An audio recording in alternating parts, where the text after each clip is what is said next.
우리 함께 하나님의 말씀 보겠습니다. 신약 성경 로마서 4장 1절에서 8절까지의 말씀입니다. 로마서 4장 1절에서 8절까지의 말씀을 우리 한 절씩 교독하겠습니다. 제가 먼저 읽겠습니다. 그런즉 육신으로 우리 조상인 아브라함이 무엇을 얻었다 하리요?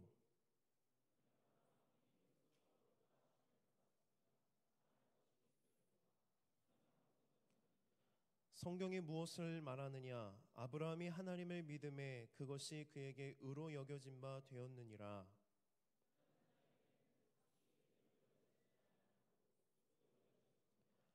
이를 아니할지라도 경건하지 아니한 자를 의롭다 하시는 이를 믿는 자에게는 그의 믿음을 의로 여기시나니,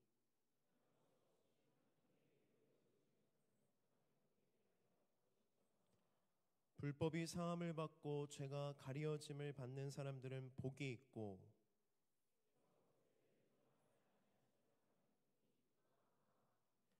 아멘.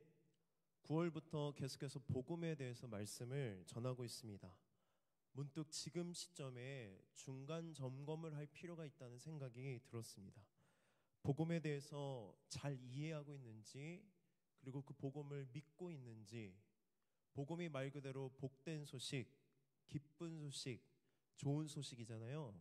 이 복음으로 충만해서 정말 기쁜 신앙생활을 하고 있는지 점검할 필요가 있겠다는 생각을 했습니다. 시기도 적절하다고 생각했습니다. 여러분, 다음 주일은요, 온 세대 예배로 11시 30분에 모든 세대가 함께 모여 예배를 드립니다. 그래서 청년 예배가 없습니다. 그리고 그 다음 주에는 10월 첫째 주부터 리본 페스티벌이 시작됩니다. 리본 페스티벌이 뭐냐면 전도 축제가 시작되는 거예요. 왜 매 전반기, 하반기 이렇게 두 번씩이나 전도 축제를 하는 것일까? 여러분, 전도 축제를 하는 이유와 목적이 어디에 있습니까?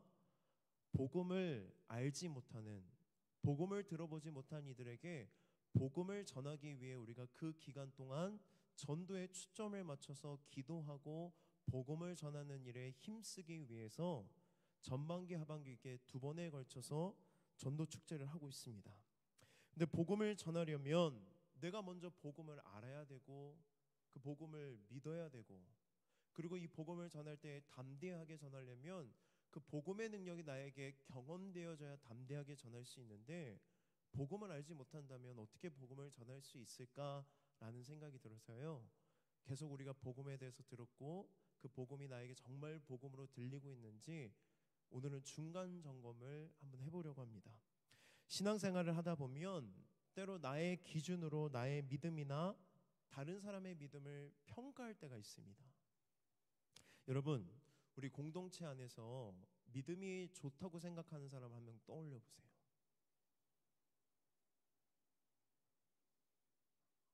떠올려 보려고 하니까 별로 없는 것 같아요.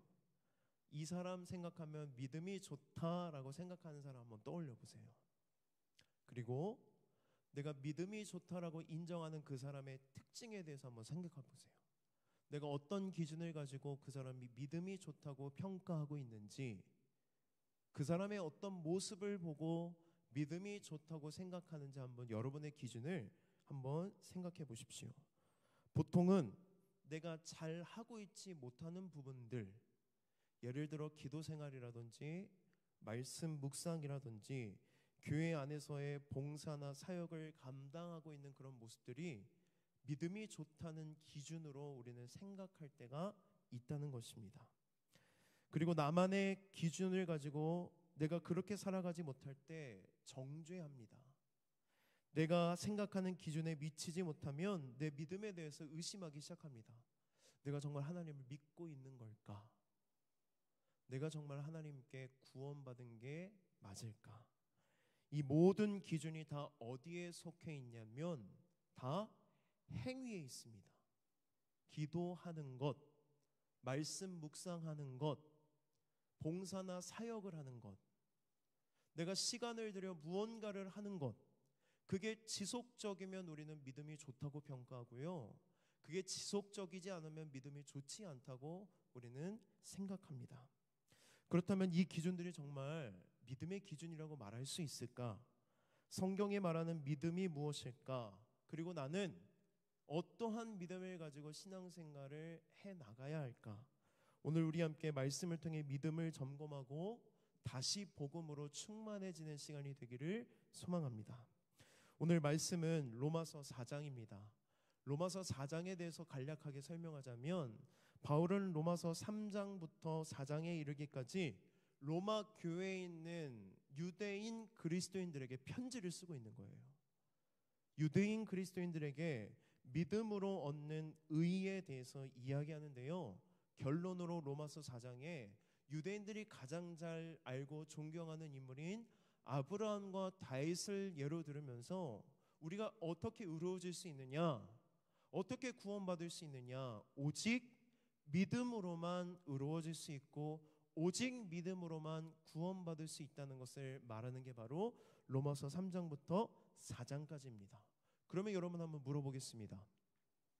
성경에 의롭다라는 표현이 많이 나와요. 하나님의 의, 하나님의 공의, 의로운 삶, 의인. 여러분, 성경이 말하는 의가 뭘까요? 우리는 의라고 하면 뭐부터 떠오르냐면 윤리적이고 도덕적인 측면만 먼저 생각합니다. 그러나 성경이 말하는 의는 그런 의미와 다릅니다. 성경은 타락한 모든 인간을 가리켜 뭐라고 이야기하냐면 불의한 사람이라고 이야기해요. 불의하다, 의가 없다라는 것입니다. 우리 베드로전서 3장 18절 말씀, 우리 말씀을 읽을 때의 뜻을 생각하면서 한번 읽어보겠습니다. 시작.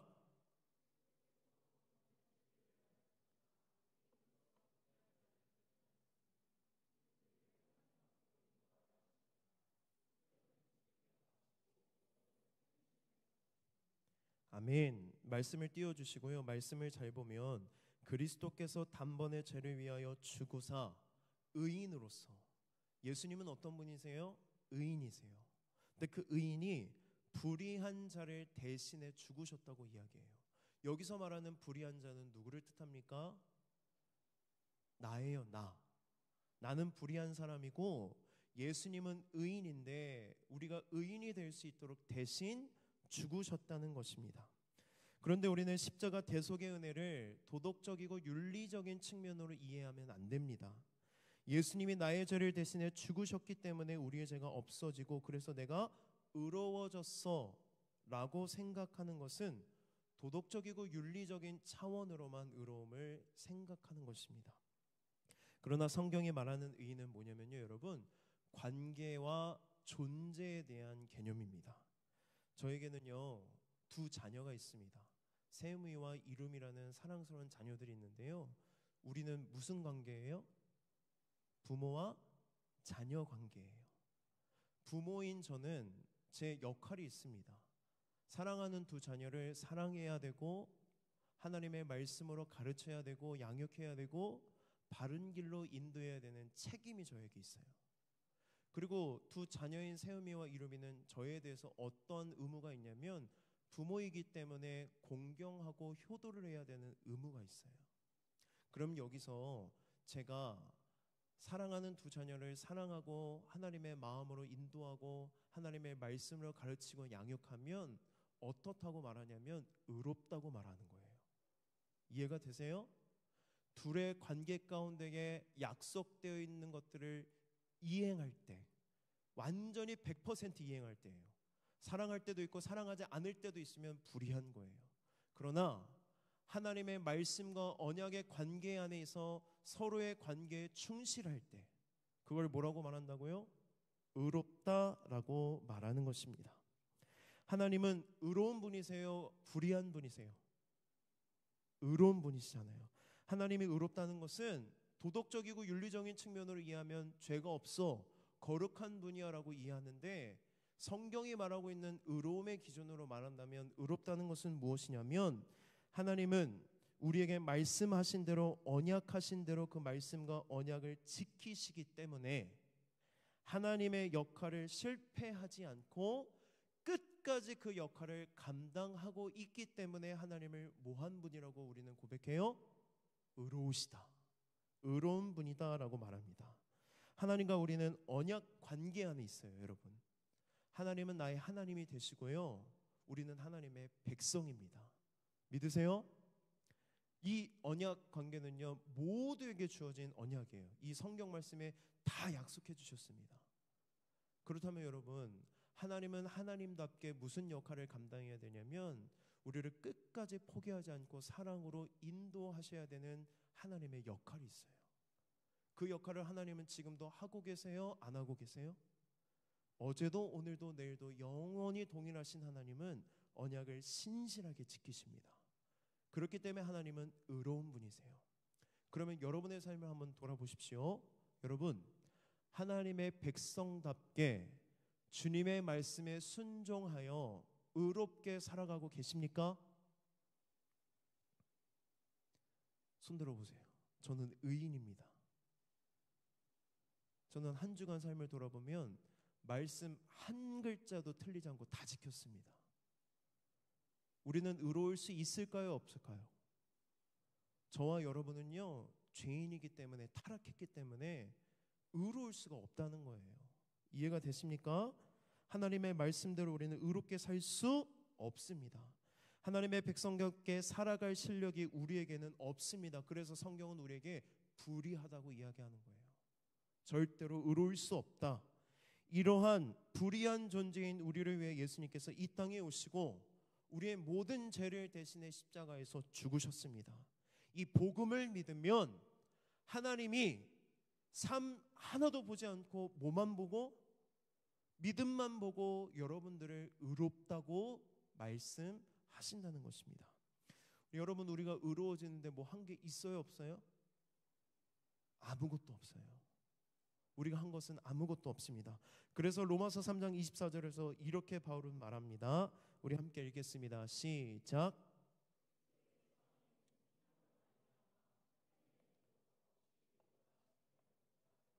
아멘. 하나님의 무엇으로? 하나님의 은혜로. 은혜라는 것은 자격 없는 자에게 그 자격이 없지만 선물로 주시는 것을 은혜라고 말해요.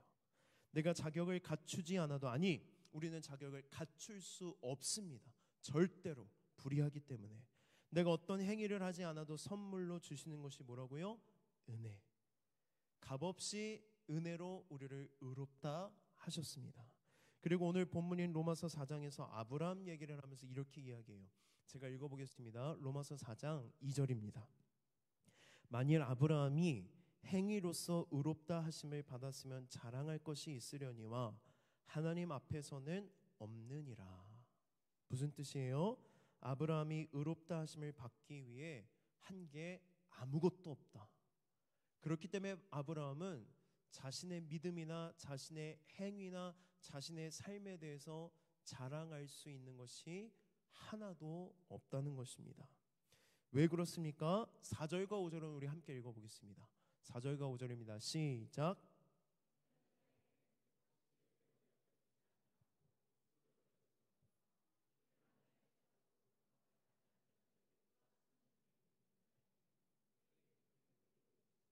아멘.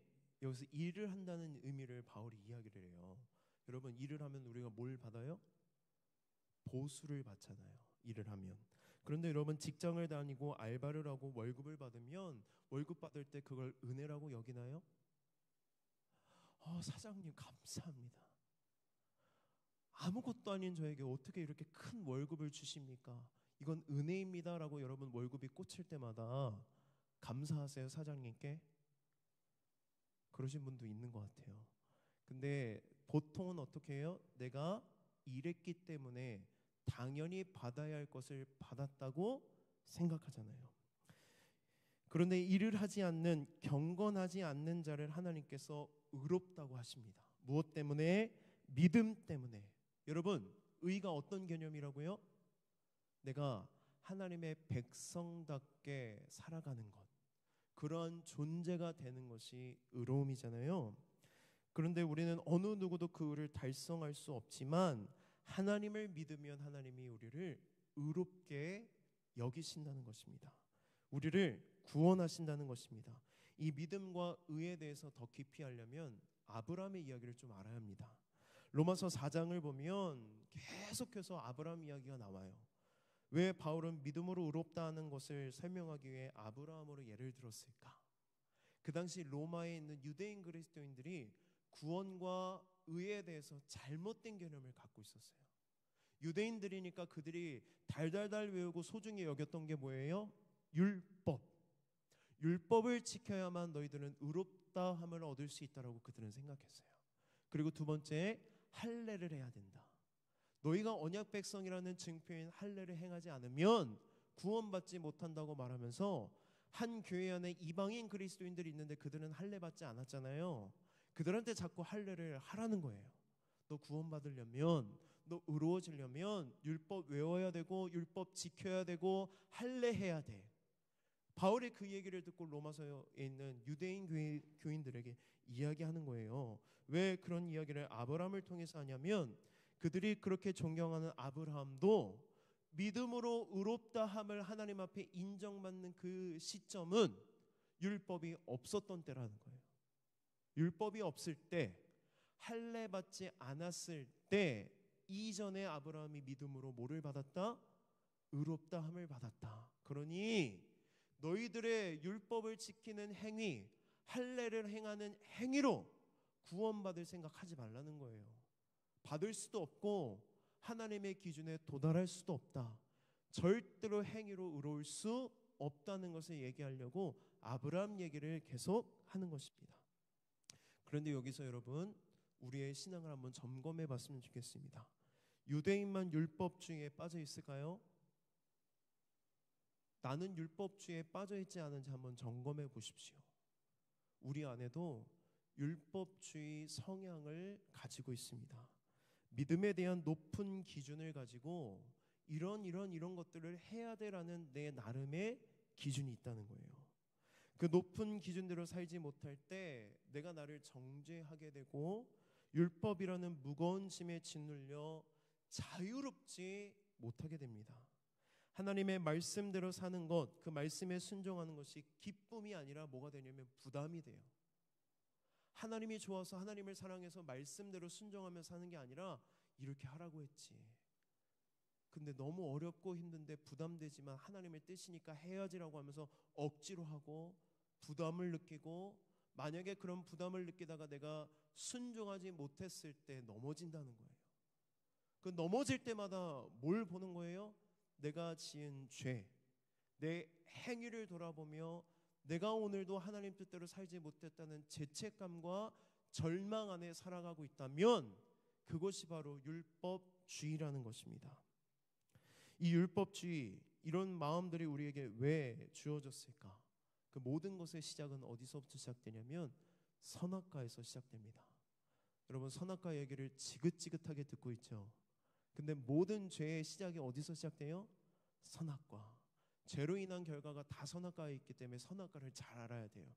그 하나님께서 아담과 하와에게 동산 모든 나무의 열매는 먹어라. 그런데 있잖아, 중앙에 있는 선악과는 먹으면 안 돼. 반드시 죽으리라 라고 하나님이 말씀하십니다. 선악과를 먹지 말라는 명령은 금지이지만 그들의 자유를 제한하고 억압하는 법이 아니라 하나님이 주신 법은 다 좋은 법이에요. 여러분, 믿음으로 고백하세요. 하나님이 주시는 법은 다 어떤 법이라고요? 좋은 법. 아직까지 여러분 이런 고민하고 있는 분 계실지 모르겠네. 그러면 왜 하나님이 선악과를 만드셨어요? 여러분, 9월 첫째 주 설교를 들으십시오. 거기에 다 나와 있습니다. 하나님이 선악과를 주신 이유 뭐예요?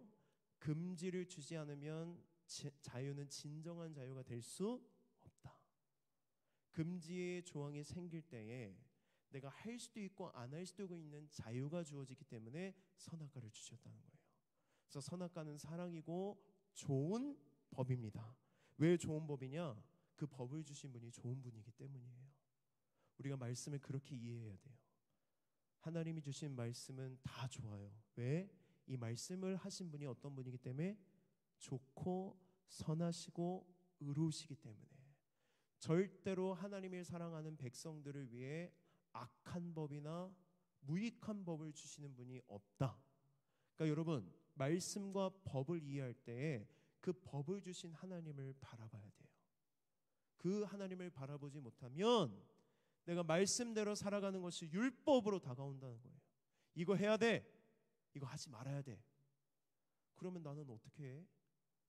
누구를 보지 못할 때 이렇게 생긴다고요? 하나님을 보지 못할 때. 그런데 뱀이 하와를 유혹하면서 어떻게 하냐면 금지 명령에만 시선을 고정하게 만듭니다.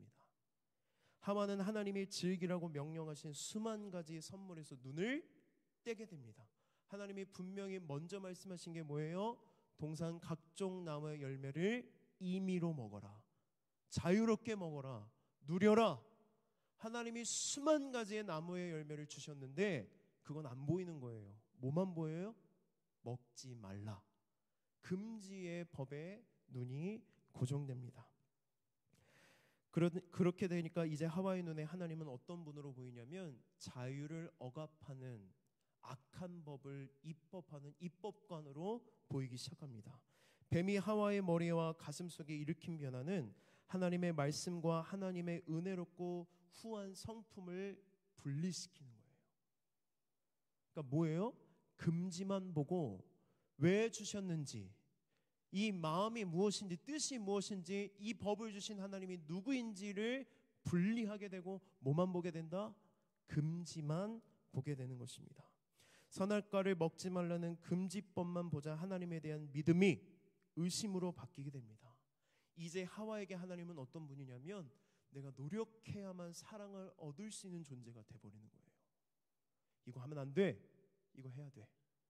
안 지키면 하나님 나를 사랑하지 않을 것 같고, 이걸 지켜야만 하나님께 사랑받을 것 같은 마음이 생기는 것입니다. 여러분, 이게 바로 율법주의입니다. 율법주의는 단순히 율법을 지켜서 내 행위로 이루어진다는 교리가 아니라 하나님과 법을 분리시키는 게 율법주의예요. 율법주의에 빠지면 하나님이 우리에게 좋은 것을 빼앗아 가시고 특히 우리의 기쁨을 파괴하는 경찰처럼 느껴집니다. 그러니까 내 죄를 막 적발하려고 찾아다니시는 분으로 하나님이 여겨진다는 거예요. 율법주의의 본질은 하나님의 은혜와 은혜의 하나님에 대한 왜곡된 마음 상태입니다. 이런 마음 때문에 자꾸만 우리가 무언가를 하려고 해요. 만족하지 못하고 하지 못하게 될 때, 말씀을 순종하지 못할 때, 지키지 못할 때 죄책감에 빠지고 절망에 빠집니다. 스트레스를 받아가며 하나님의 말씀을 지키려고 애쓰지만 번번이 실패합니다. 여러분, 우리는 어떤 수단과 어떤 행위로도 스스로 은혜 받을 자격을 얻을 수 없습니다. 이게 은혜예요, 여러분. 내가 못하는 걸 누가 하신다는 거예요? 하나님이 너희들이 의로워질 수 없고 의로운 삶을 살 수 없는 걸 알기 때문에, 그러한 삶을 살지 못하기 때문에 하나밖에 없는 아들 예수 그리스도를 이 땅에 보내시고 그분이 불의한 자를 위해 대신 죽으시고 부활하심으로 내가 해야 될 일을 누가 대신하셨다는 거예요?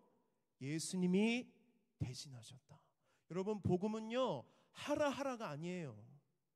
예수님이 하신 것을 믿으라 믿으라예요. 그런데 우리는 신앙생활을 하면서 내가 하지 못한 것, 해야 될 것들에 대한 부담 가운데에 율법주의에 빠져서 이 법을 주신 하나님을 원망하고 그렇게 살아가지 못할 때 내 자신을 정죄하고 절망 가운데 빠진다는 거예요. 이게 율법주의고, 그것을 반대하는 게 바로 뭐예요? 복음입니다. 복음. 바울이 아브라함을 통해 우리가 하나님을 어떻게 하나님에게 의롭다함을 얻을 수 있는지 이야기합니다. 여러분, 율법주의에서 빠지려면 어떻게 해야 되냐면요, 율법주의가 법으로부터 하나님을 분리했잖아요. 하나님을 오해하는 데 생겼잖아요. 하나님을 이해하면 율법주의에서 빠질 수 있습니다. 그래서 바울이 아브라함을 통해 믿음으로 의롭다함을 얻는 것이 무엇인지 알려줘요. 우리 창세기 15장 6절 말씀 읽을 텐데, 여러분 오늘 말씀이 조금 어려워요. 이해하기 어려운데 잘 따라오고 있거든요. 포기하지 마시고 끝까지 집중해서 들으십시오. 15장 6절 말씀 함께 읽겠습니다. 시작.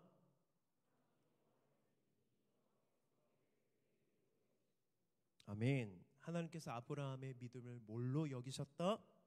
의로 여기셨다. 아브라함 이야기를 좀 하겠습니다. 창세기 15장에 우리가 읽은 거예요. 믿음으로 의롭다함을 받았을 때가 15장입니다. 14장에서 아브라함이 어떤 일이 일어나냐면 롯이 소돔 땅에서 살고 있는데 소돔 민족에게 괴롭힘을 당하는 거예요. 그래서 아브라함이 군대를 이끌고 가서 소돔 민족들과 전쟁을 통해 롯을 구합니다. 하나님의 은혜로 승리했잖아요. 그런데 그가 돌아왔는데 그 안에 두려움이 있었던 거예요. 왜냐하면 그들이 완전히 다 멸절한 게 아니라 그 민족이 언제 다시 연합해서 자기를 보복할지 모르니까 그 두려움 가운데 있을 때 창세기 15장 1절에서 하나님이 아브라함에게 오셔서 뭐라고 말씀하시냐면 아브라함아 두려워 마. 이거 영화부 오늘 암송 말씀인 것 같은데 두려워하지 마. 내가 너의 방패야. 내가 너의 지극히 큰 상급이야. 내가 너를 지켜줄 거야 라고 약속하세요. 그런데 이 약속을 들으면 여러분 마음의 위로가 되어야 되잖아요. 아브라함이 땡깡을 부리기 시작합니다. 하나님 나한테 자손 주겠다고 약속하시고 내 민족을 크게 해주시겠다고 약속하셨는데 내 삶을 한번 보십시오. 나는 아들 하나도 없고 우리 집에 있는 종 엘리에셀 하나밖에 없습니다. 이 엘리에셀을 내 후계자로 삼아야 합니까 하면서 하나님이 그 위로를 하러 오셨는데 오히려 땡깡을 부려요.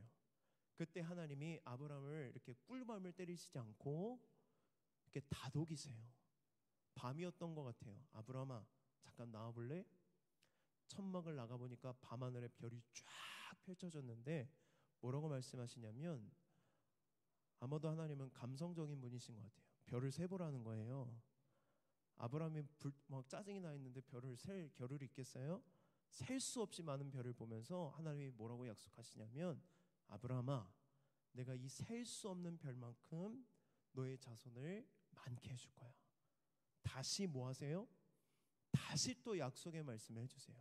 그때 아브라함이 그 약속을 믿었을까요? 안 믿었을까요? 믿어요. 그때 하나님의 그 믿음을 의롭게 여기세요. 그러면 물어볼게요 여러분. 아브라함이 의로워지기 위해서 뭘 했나요? 그가 한 건 땡깡밖에 없어요. 불평하고 원망한 것밖에 없는데 하나님이 어르고 달래서 설득 끝에 그 약속의 말씀을 듣고 그가 뭐 한 거예요? 믿었어요. 그런데 그러한 믿음일지라도 하나님이 그 믿음을 어떻게 여기신다? 의롭게 여기신다. 아브라함이 하나님의 설득 끝에 그 약속을 믿습니다. 그런데 이 믿음을 의롭다고 여겨주세요. 여러분 아브라함의 수준과 나의 수준은 똑같습니다. 하나님을 믿지만 우리도 인생에 고난이 찾아오고 문제가 찾아오면 하나님의 말씀을 다 잊어버려요. 그리고 하나님 원망합니다. 하나님께 불평합니다. 그럼에도 불구하고 하나님 여러분 버리세요 안 버리세요? 포기하지 않으세요. 그럼에도 불구하고 하나님 여러분들의 삶에 찾아가셔서 다시 한번 약속하시고 다시 한번 말씀해 주세요. 그러면 여러분 믿음으로 의롭다 했을 때 그 믿음이 대단한 믿음인가요? 그 믿음, 의지와 결단이 여러분 대단해 보이세요? 아브라함을 보세요. 그리고 여러분의 삶을 보세요. 하나님이 찾아오시고 또 찾아오시고 말씀하시고 설득하시고 어르고 달래서 아브라함이 믿었는데 그 믿음도 하나님이 어떻게 여기신다? 의롭게 여기신다는 것입니다. 그러니 아브라함이 일한 게 있어요 없어요? 자랑할 수 있어요 없어요? 아무것도 없다고 바울이 이야기하는 것입니다. 창세기 15장에서 하나님이 찾아오셔서 말씀해 주시고 약속하시고 하나님을 믿습니다. 그러면 여러분 이 이후에 아브라함이 의로운 삶을 살았을까요? 안 살았을까요? 믿음으로 의롭다함을 받았잖아요. 너 의인이야. 그러면 여러분들이 아브라함이라면 의롭게 살아야 돼요? 안 살아야 돼요? 최소한의 양심이 있다면 어느 기간 정도는 의롭게 살아야 되잖아요. 그런데 창세기 16장 가면 아브라함이 하나님 약속 기다리지 않고 여종 하갈을 통해 이스마엘을 낳아요. 하나님의 약속은 분명히 뭐예요? 아브라함아 너와 여종 하갈이 아니라 네 아내 사레를 통해서 큰 민족을 이루겠다는 그 약속을 그가 15장에서 믿었잖아요. 그럼 하나님 그 믿음을 의롭다고 여겨주셨잖아요. 그럼 의로운 삶을 살아야 되는데 16장 가자마자 뭐 하냐면 이스마엘과 하갈을 통해 이스마엘을 낳아요. 의로워요, 안 의로워요? 하나님도 조금 삐지신 것 같아. 16장 16절이 마지막 말씀인데요. 16장 16절에 아브라함의 나이를 성경 기자가 기록하고 있어요. 86세. 그리고 17장 1절에 아브라함 나이 99세일 때에 왜 기록했는지 이해가 되세요? 이스마엘을 낳고 13년 동안 13년의 시간이 삭제가 되었다는 거예요. 하나님이 누구를 찾아오지 않으셨다? 아브라함을 찾아오지 않으셨다. 17장 1절에 이스마엘 낳고 막 행복해서 살고 있는 아브라함을 하나님이 버릴 수도 있잖아요. 근데 찾아오세요. 그리고 뭐라고 말씀하시냐면 이렇게 말씀하십니다. 나는 전능한 하나님이라 너는 내 앞에서 완전히 행하라. 여러분이 아브라함이면 그 말씀 들었을 때 어땠을 것 같습니까? 전 지렸을 것 같아요. 왜요? 13년 동안 하나님이 아무 말씀 안 하셨잖아요. 자기도 잘못한 거 알까요, 모를까요? 근데 오자마자 내가 완전한 하나님이야, 완전하게 행해. 너무 무섭잖아요. 근데 그 이후에 하나님이 아브라함을 안 혼내세요. 또 뭐 하실까요? 또 약속하세요.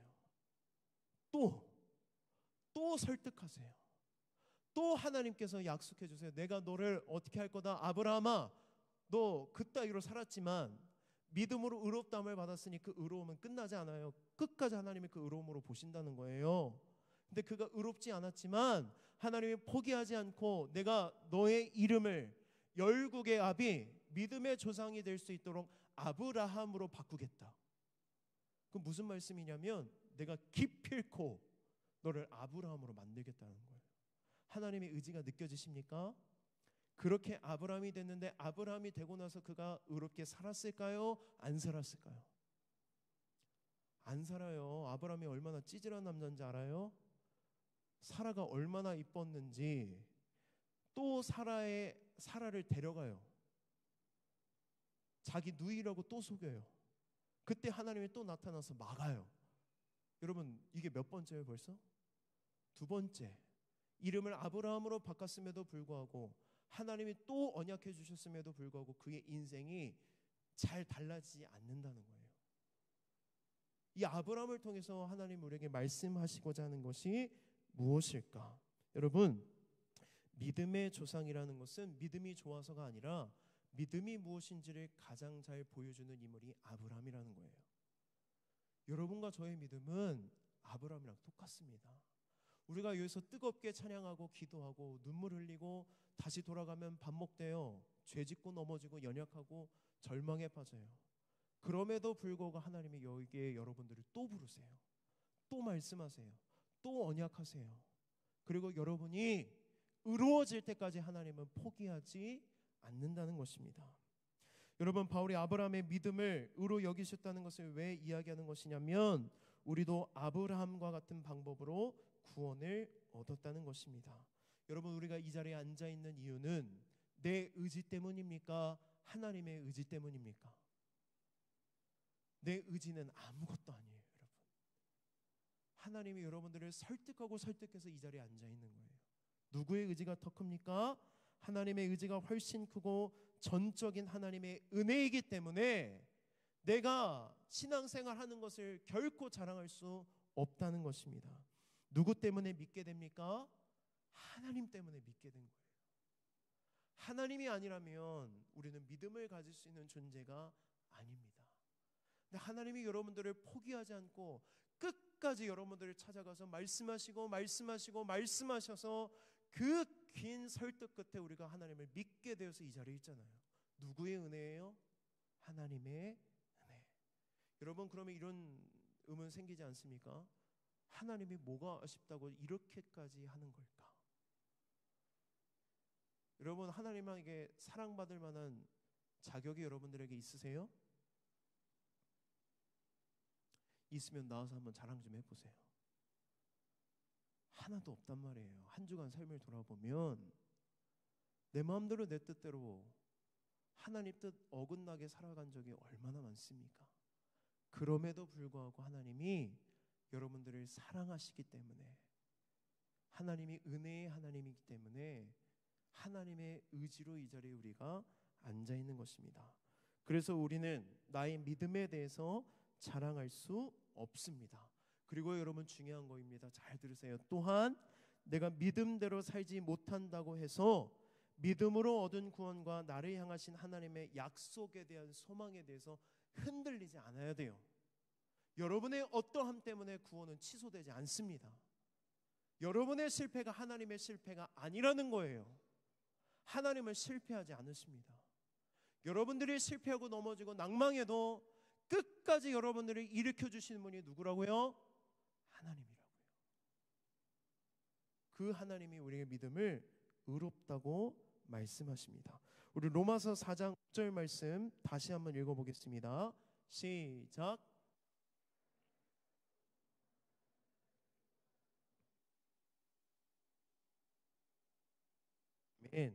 하나님의 자녀가 되는 것은, 하나님께 구원받는다는 것은, 내가 의로워진다는 것은 하나님과 올바른 관계가 되기 위해 내가 할 수 있는 것이 아무것도 없다는 것을 믿어야 됩니다.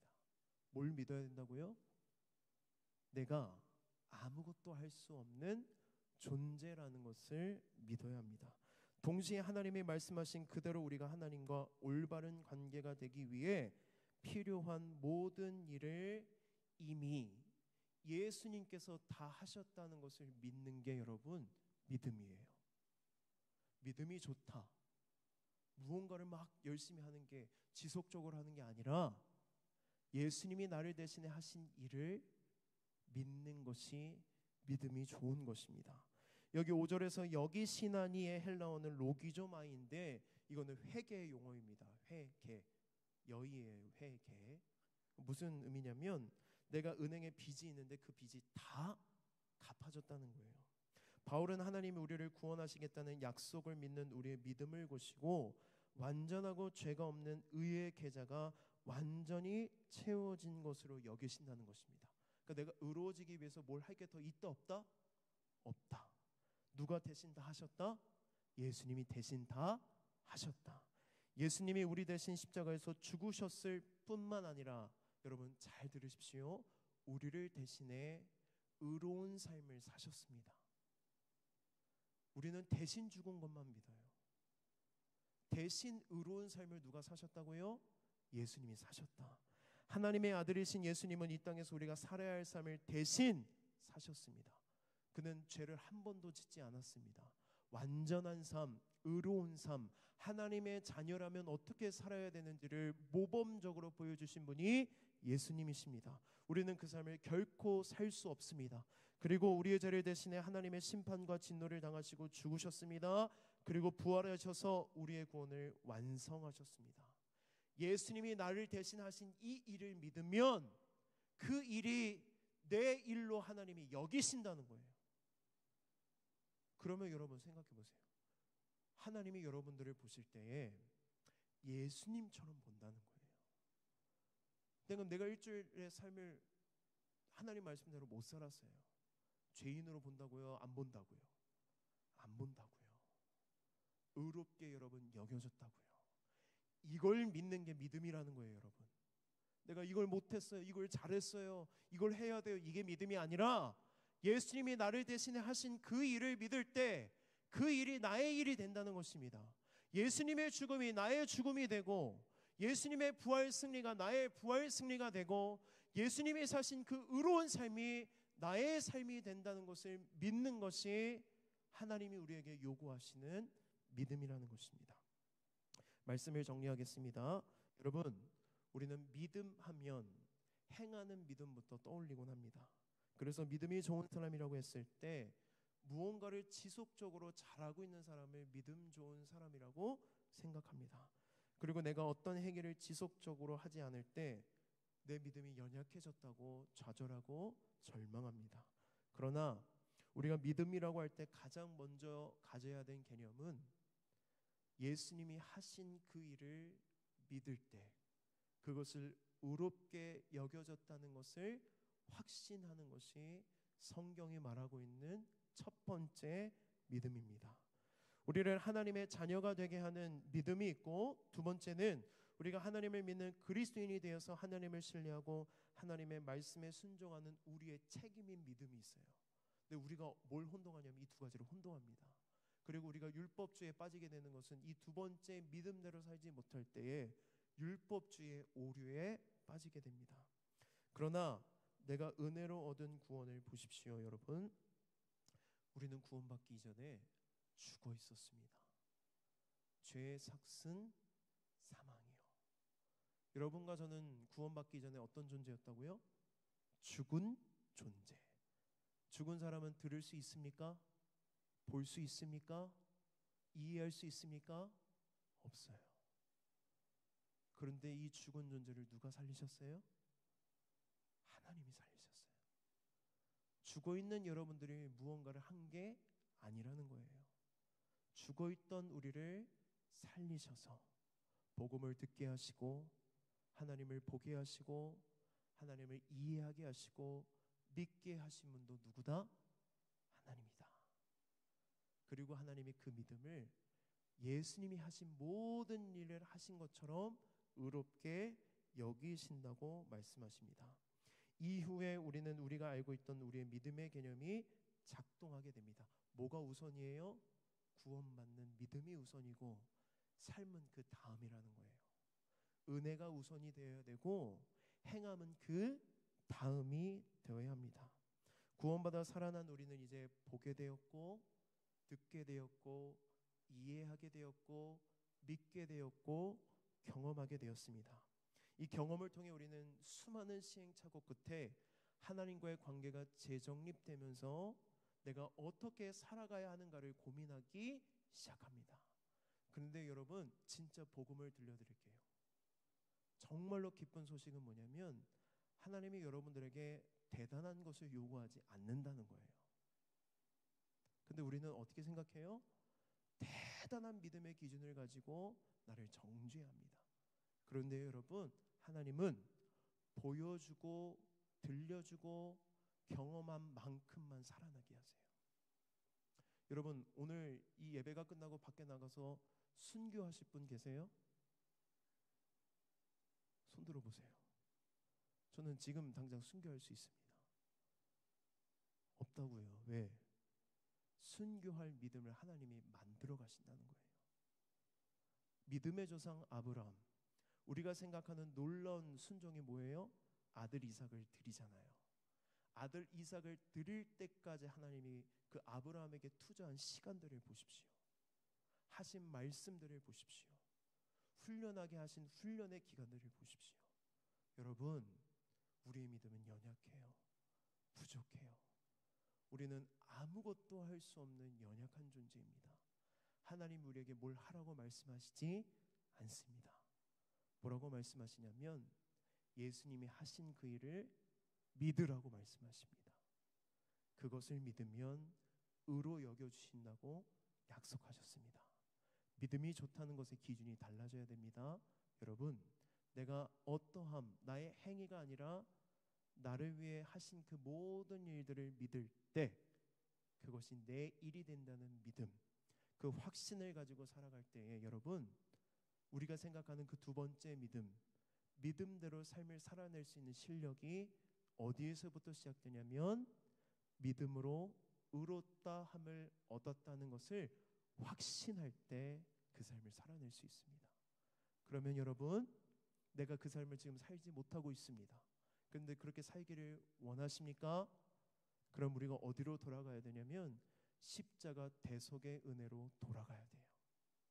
다시 은혜를 받고 은혜로 충만해졌을 때에 믿음대로 살아갈 수 있는 것입니다. 여러분, 그렇게 살아가기를 원하십니까? 긴 시간 동안 경청해 주셔서 감사합니다.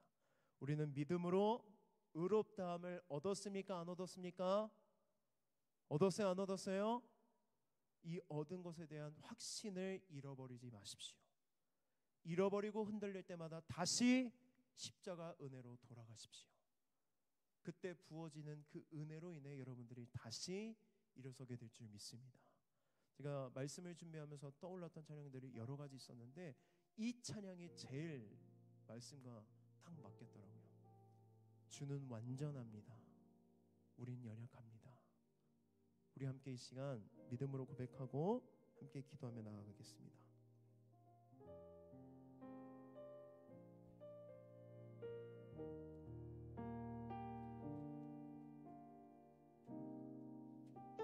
우리 진실한 마음으로 함께 고백합시다. 주여, 우린 연약합니다. 주여, 우린 연약합니다. 우린 오늘을 힘겨워 합니다. 주 뜻 이루며 살기엔 부족합니다. 우린 연약합니다. 우리 한 번 더 고백합시다. 주여, 우린 연약합니다. 주여, 우린 연약합니다. 우린 오늘을 힘겨워 합니다. 주 뜻 이루며 살기에 부족합니다. 우린 연약합니다. 한없는 주님의 은혜, 한없는 주님의 은혜 온 세상 위에 넘칩니다. 가릴 수 없는 주 영광 온 땅 위에 충만합니다.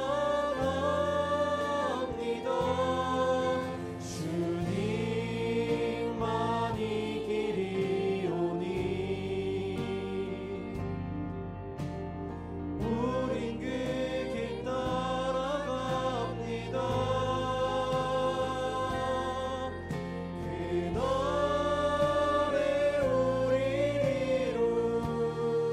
이루신 주는 완전합니다. 주여, 우린 연약합니다.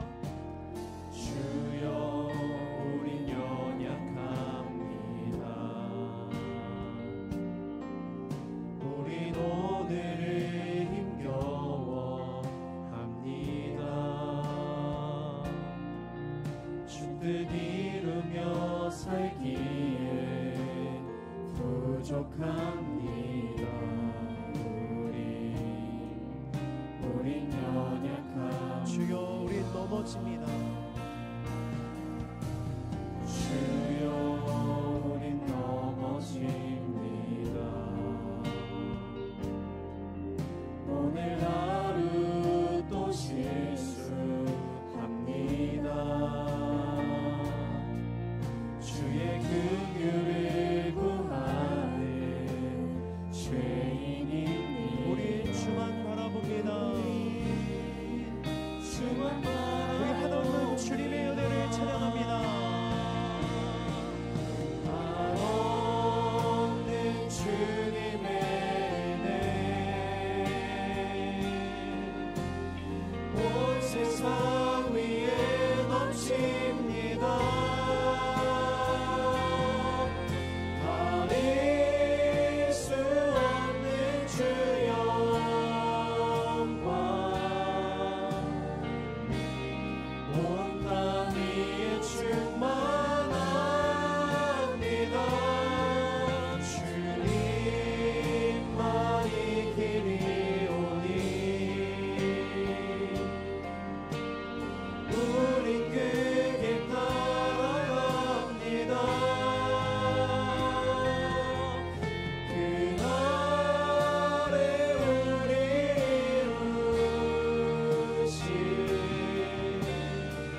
우리 지나간 한 주를 한번 돌아보기를 원합니다. 지난 한 주도 얼마나 많이 우리가 넘어지고 또 얼마나 많은 죄를 지었습니까? 내가 믿음대로 살고 싶지만 연약하고 부족해서 믿음대로 살지 못한 나의 모습 때문에 절망하고 좌절하고 있다면 이 시간 하나님의 십자가의 은혜 앞으로 나아가기를 원합니다. 주님의 은혜 안으로 나아갈 때에 주님께서 우리에게 말씀하십니다. 너의 믿음으로 네가 의로워졌으니 더 이상 너가 할 것이 아무것도 없다고 말씀하십니다. 우리 그 하나님의 말씀 앞에 그 말씀을 신뢰하고 확신하여 온전한 자유함과 기쁨을 누리며 나아가기를 소망합니다. 우리 시간 함께 기도하며 나아갈 때에 하나님의 은혜가 나의 은혜가 되게 하여 주시고 그 은혜 때문에 내가 율법주의로부터 자유하게 하여 주시며 하나님의 말씀을 지키는 것이 나의 기쁨이 되고 하나님을 순종하는 것이 나의 즐거움이 될 수 있도록 하나님 우리의 삶을 인도하여 주시옵소서. 변화시켜 주시옵소서. 믿음대로 살게 하여 달라고 우리 함께 기도하겠습니다. 하나님 아버지, 우리가 연약하고 부족합니다. 하나님, 나도 너무나도 연약하고 부족하여 나의 한 주간의 삶을 돌아보면 얼마나 많이 넘어지고 실패하고 실수하며 하나님의 말씀대로 살지 못했는지 돌아봅니다. 하나님, 그런 기준들이 나의 기준은 아니었는지, 하나님 그것이 마귀의 속삭임은 아니었는지 오늘 말씀을 통해 다시 한번 분별할 수 있게 하여 주시고, 하나님 내가 무언가를 하지 못했다는 아버지 하나님 절망과 두려움과 염려 가운데